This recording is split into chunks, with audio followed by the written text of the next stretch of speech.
कबीर पैदा भये, जब कबीर पैदा भये हमरो ये जगह सा,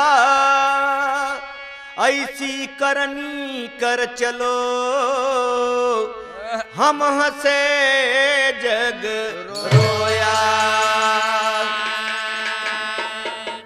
कबीरा यह संसार में हंसना नहीं कोई, आ जाओ नाव समुद्र में न जानी का हो। भैया एक ठी कव्वाली के टुकड़ा बा, कहना का बाल क्यों आज सितमगर ने मुझे याद किया है, क्यों आज सितमगर ने मुझे याद किया है, क्यों आज सितमगर ने मुझे याद किया है, क्यों आज सितमगर ने मुझे याद किया है, क्यों आज सितमगर ने मुझे याद किया है, क्या फिर कोई ताजा सितम इजाद किया है, क्या फिर कोई ताजा सितम इजाद किया है, क्या फिर कोई ताजा सितम इजाद किया है।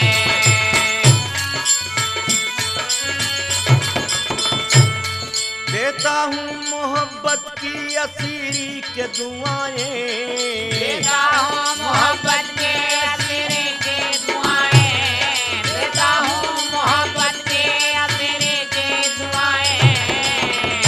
हे भैया देता हूँ मोहब्बत की असीरी के दुआएं,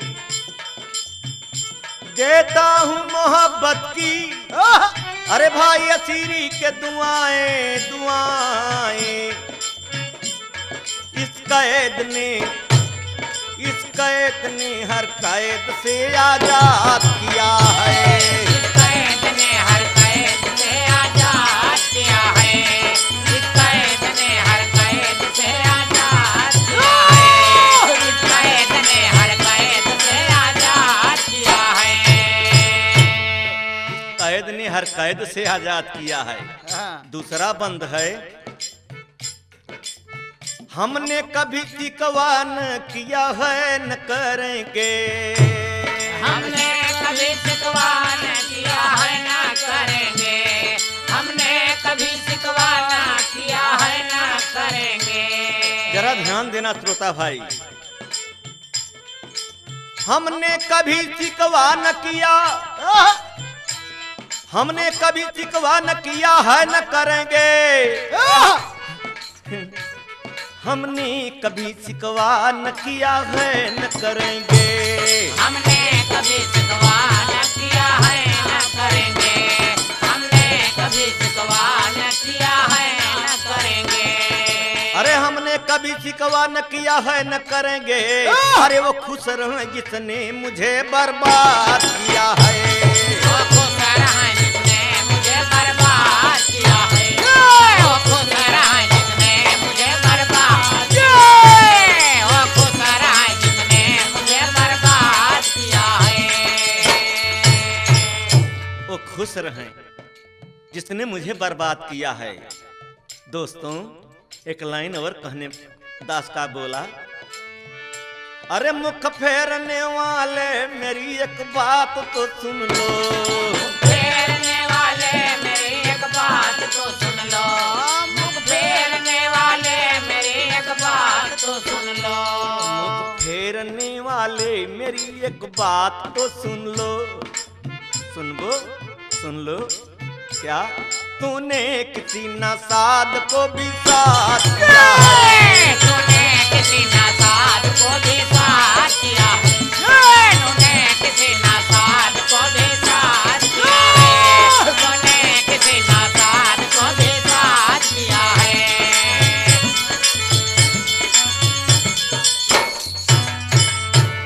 बढ़ के भैया इसी पर एक इशारा बा, एक गीत का इशारा करता कि दातार कौठ संदेश दिया करत है, कौठ नोटिस भेजत है। वाह कैसे लेकिन लोग ध्यान नहीं देते। जवानी के मत में, माया के मत में, लोभ के मत में, लालच में बिसर जाते हैं। लेकिन दातार का संदेश जब नहीं लेते तो आखिर तोहार कैसे नैया पार हुई। वाह तो इसी पर कहना है तर्ज भोजपुरी में। वाह हाय अरे पियावा का आवत बा संदेश रे सखिया, पियावा का आवत बा संदेश रे सखिया, जाना पड़े पियावा के देश हो राम।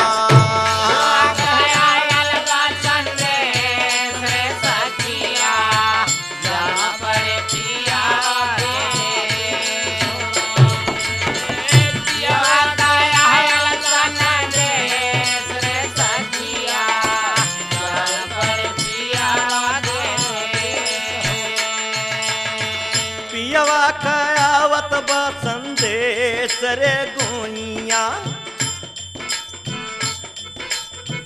पियवा कयावत बा संदेश रे बाबुनिया, जाना पड़े पियवा के देत हो राम।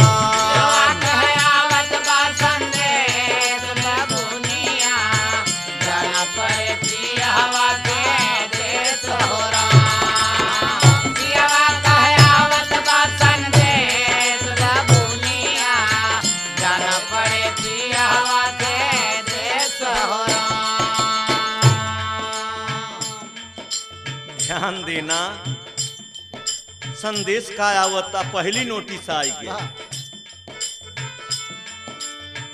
पहली नोटिस आयल बरवा पकन लागे, पहली नोटिस आए बरवा पकन लागे, पहली नोटिस आए बरवा पकन लागे, पहली नोटिस आयल बरवा पकन लागे, पहली नोटिस आए बरवा पकन लागे, पहली नोटिस आए बरवा पकन लागे। झर लागे सिरावा का केसरे सखिया, झर लागे सिरावा का केसरे बबुनिया, चाहे होए पियावा के दे तोरा।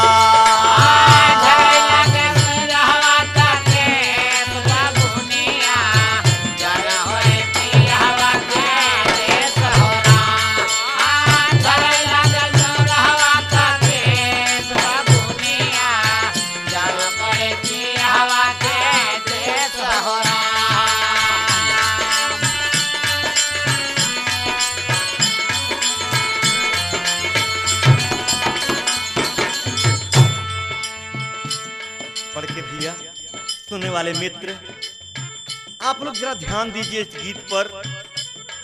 दास बड़े मेहनत से यूकी कंपनी में दिल्ली में जब आता है, इतना लगाव बन चुका बा कि हम चाहे तो हमारे पास जौन कुछ माल अच्छा हो यहाँ दे के जाई। काई कि कोई रहा है न कोई रहेगा, है तेरे जाने की बारी विदेशी। बाबा ई नोटिस आए लेकिन लेहन ना ही बचाऊ, अच्छा जवानी खतरा करता न नहीं लेहन। दातार बड़ा कृपालु बा, 184 से बचाए के इंसान बनाए के एकदम नोटिस दे दे शायद ख्याल हो जाए, ना ही ख्याल भाई। दूसर नोटिस आवता, दूसरी नोटिस आयल अखिया दिखाए नहीं, दूसरी नोटिस आए अखिया दिखाए नहीं, दूसरी नोटिस आए अखिया दिखाए नहीं। भैया अब कम फरियाता। तब दूसरी नोटिस आयल अखिया दिखाए नहीं रे बाबा, रहिया चलत लगठे सरे सखिया, जाए हुए पियावा के दे तोरा।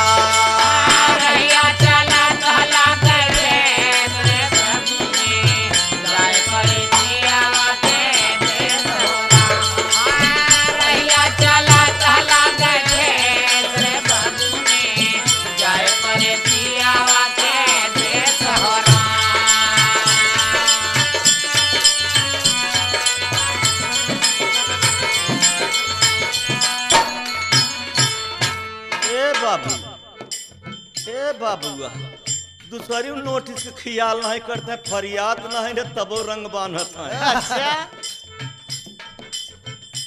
काहे कि जब अहंकार आवत बड़का भैया तो सब है बेकार कई देत। अहम बा, ताकत बा, इहो घमंडैया की ताकत बा।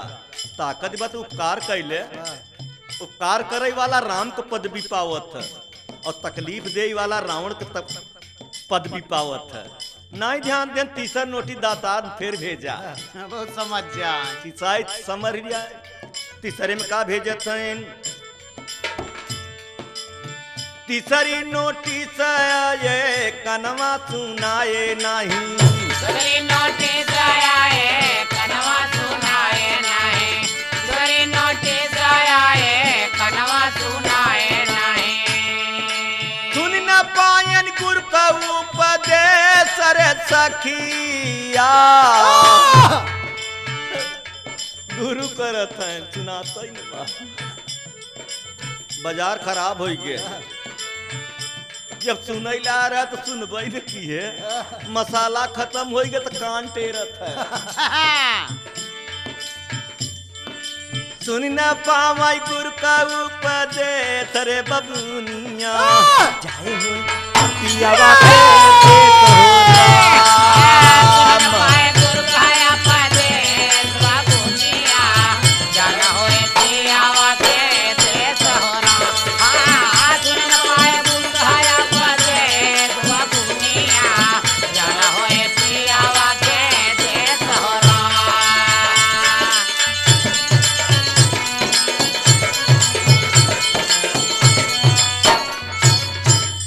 ए भैया, इहो संदेश ना आइले, तीनों बिगाड़ दे।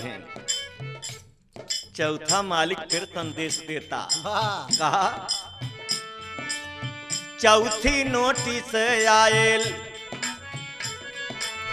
चौथी नोटिस आयल दतवा गिरन लागे। चौथी नोटिस आए दतवा गिरन लागे। चौथी नोटिस आए दतवा गिरन लागे। चौथी नोटिस आयल दतवा गिरई हो लागे। खायु में होतवा कले सरे बबुनिया। जाए होए पियावा के देता। खायो में हो दबा काले बाबुनिया। जाए होए पियावा के देश हो राम। हाँ खायो में हो दबा काले बाबुनिया। जाए होए पियावा के देश हो राम।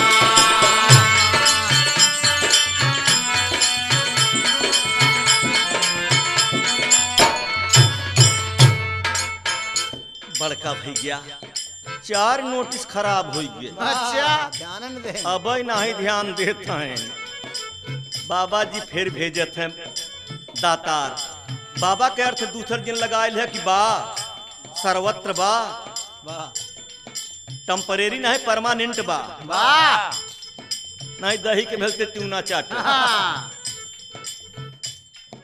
पचई नोटिस में का आवत भैया हरे। काय आवता। पचई नोटिस आयल झुकी गई कमरिया। पचई नोटिस आया झुक गई कमरिया।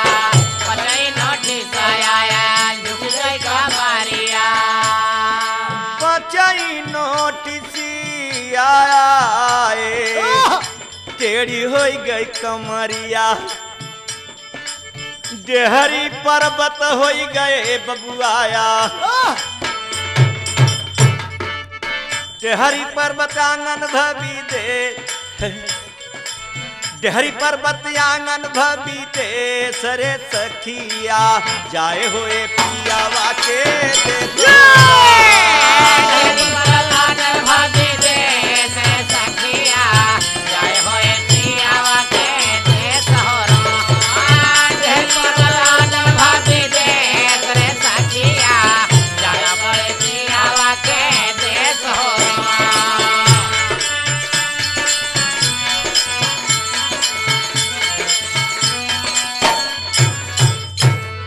भैया इशारा दे वाला जो सच बा वही कहत भैया बच जा। हाँ जी। समय में बच जा, समय बीत जाए तब तक कुछ भी कह पाओगे न। तब वो एक दिन यही हो कि राम नाम सत्य है। सत्य है। न तू सुन पाओगे कि सत्य का आया व सत्य का आया। न समझ पाओगे। क्या बात है। तो इशारा का बा कह कैलाश आओ गुरु के सरनिया। कहीं कैलाश आवा गुरु के सरनिया, कहीं कैलाश आवा गुरु के सरनिया। कह कैलाश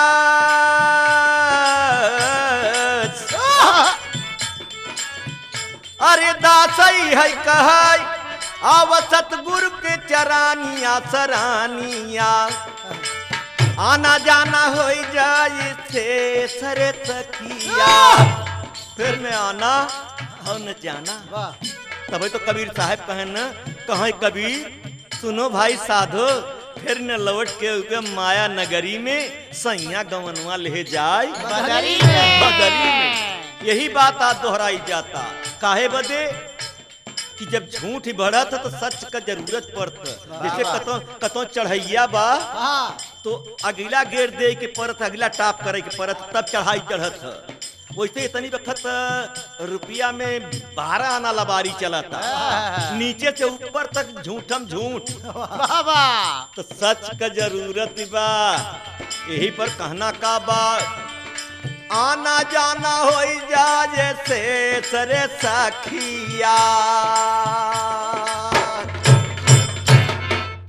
आना जाना हो जाए से सरे बबुनिया। जाए होए पियावा के देश होला।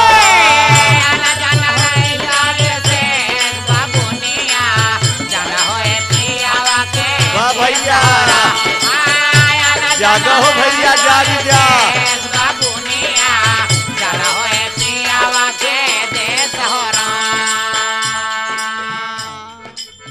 रामचंद्र विद्या प्रकाश तू पचे जाए तो प्रचार के है कि उनकी कंपनी में गीत गाय के आवत है। कैसी टबई तो न मिले लेकिन बाद में मिले निचोड़ बा। वाह।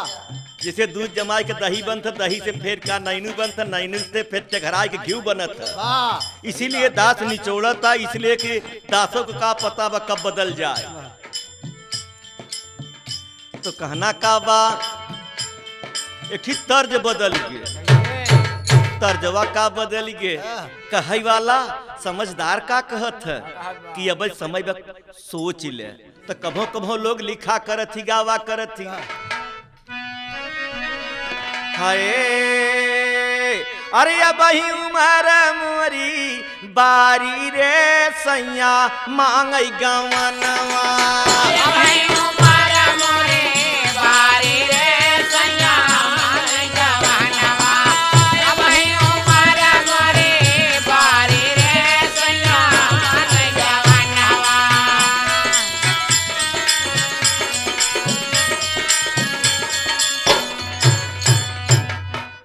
आना जाना का गवन वो टेम्परेरी गवन मत समझना। संदेश तो कई ठिया नहीं समझ लेकिन जाय वाली का कहता कि हम तो कुछ जानबे नहीं करी। गुण नहीं ढंग नहीं सिखलू सहुरावा।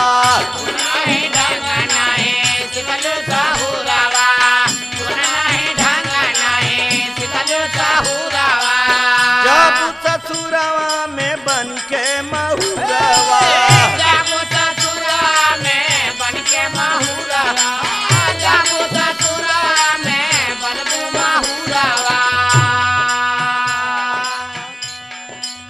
ससुरे के लोग जइहा गारी रे सैया मांग गवनवा।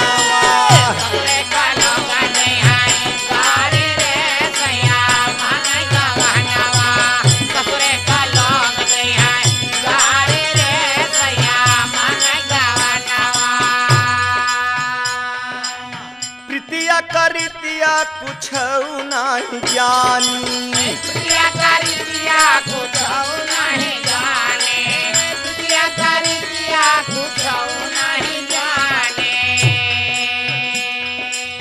मायके में खेलत रहे मनमानी मायके में खेलत रहे मन माने, मायके में खेलत रहे मन माने।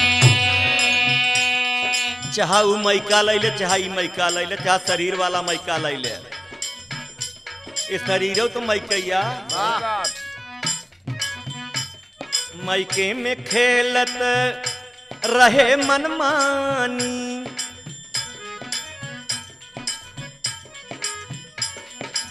राह कठिन अधियारी रे सैया मान राह कठिन अधियारी रे सैया मान गवना, राह कठिन अधियारी रे सैया मान गवना। विद्या प्रकाश जहाँ रोशनी नहीं न हुआ रास्ता कैसे मिल सकत है, अपने समान धरा नहीं मिलते। मास्टर राम सुमेर इहो था रच के दिया लेती लेती तो मिल जाता। वैसे ज्ञान एक दीपक रोशनी सूरज या प्रीतिया करितिया कुछ नहीं जानी, मायके में खेलत रहू मन मानी रा कठिन अधियारी रे सैया मांग राह कठिन अधियारी रे सैया मान गवना, राह कठिन अधियारी रे सैया मान गवना। एक बंद ऐसा कवि ने लिखा बड़ी बारीकी, माई बाप है जन्म के साथी, माई बाप है जन्म के साथी, माई बाप है जन्म के साथी। महतारी बाप कितना साथ निभावत थी, पेटे में रखा था माँ, बाहर भय दूध पिलाई माँ, फिर दांत निकलिया तमाम तमान मिला, लेकिन अखेरी साथ किसका है? माई बाप है जन्म के साथी, लेकिन जीवन का साथी पिया संघाती, जीवन का साथी पिया संघाती, जीवन का साथी पिया संघाती।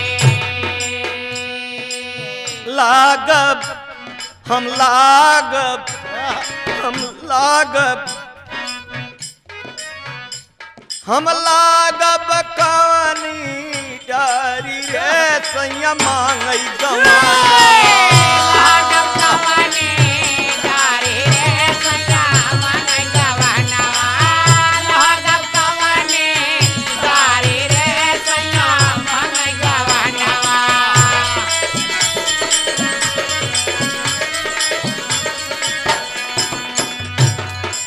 हे राम अनहियारे कहाँ जाप, मुसाफिर कहाँ जाइबे दिन रही के थोड़ा,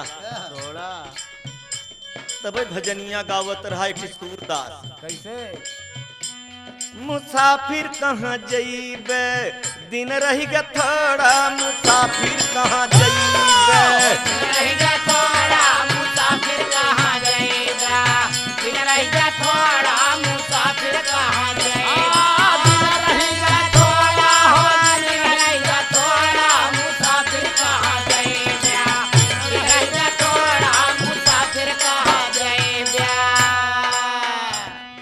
हम लागब कौने डारी, माई बाप जन्म के साथी जीवन के साथी पिया संघाती, हम लागब कौने डारी, लेकिन की बात और फंसता, रहना नहीं बा सबको जाना बजरूरी, रहना नहीं बा सबको जाना जरूरी, रहना नहीं बा सबको जाना जरूरी।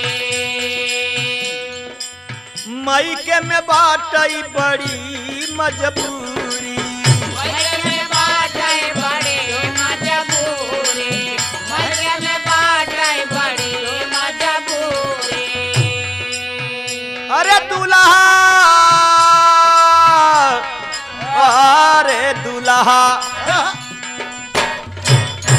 दुल्हा बालमा बालम्मा कभो कभो हमारे गौवा में गौती नहीं कि हमार बलमुआ बा लमुआ कभो कभो हमारे विद्या के दुल्हन गावत थी बाबूजी गौवा में गावत थी और सुनावत के रहन डॉक्टर सर्वजीत बहुत महान भक्त हैं उनके सुनावत रहे उनका दुल्हन का सुनावत कहीं हमारे दुआरे आज मेरे घरे महाराज आई हैं वो क्या गावत रहे कि अपने बलमा से नैना लड़ाई भाई हमार कोई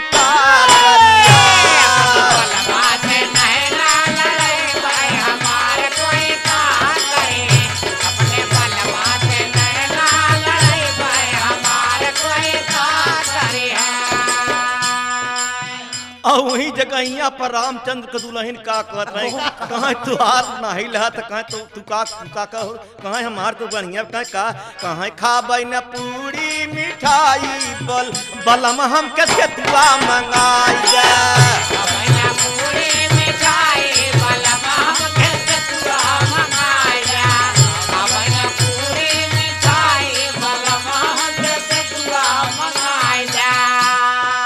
राम सुमेर के दुल्हन गावत है कहाँ हमार कुछ और कहाँ कहाँ ठाड़ी गोरी गंगा हिलो राय मछरिया लई गई झूलनिया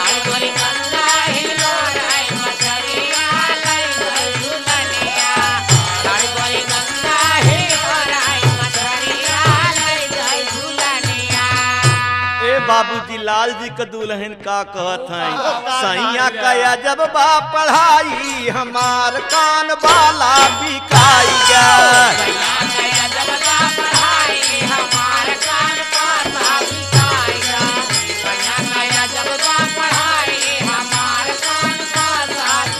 अरे दुल्हा मैके में बाटे बड़ी मजबूरी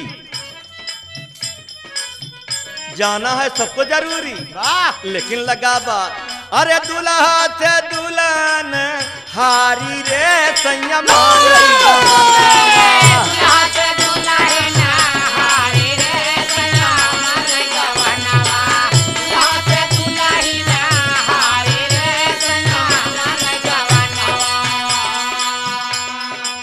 संकट सहेली सब बोलत ही बोली अपने घुघुटवा के पट नहीं खोली जात बाटू ससुरे में बन के नबेली हे छूट जाई है बाप माँ तारी रे सैया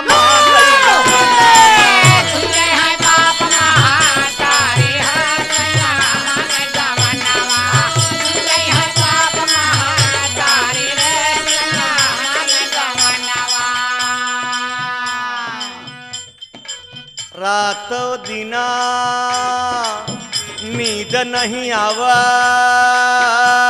माया ठगनी खेल खिलावाई अरे कैसे का जान बारी रे सैया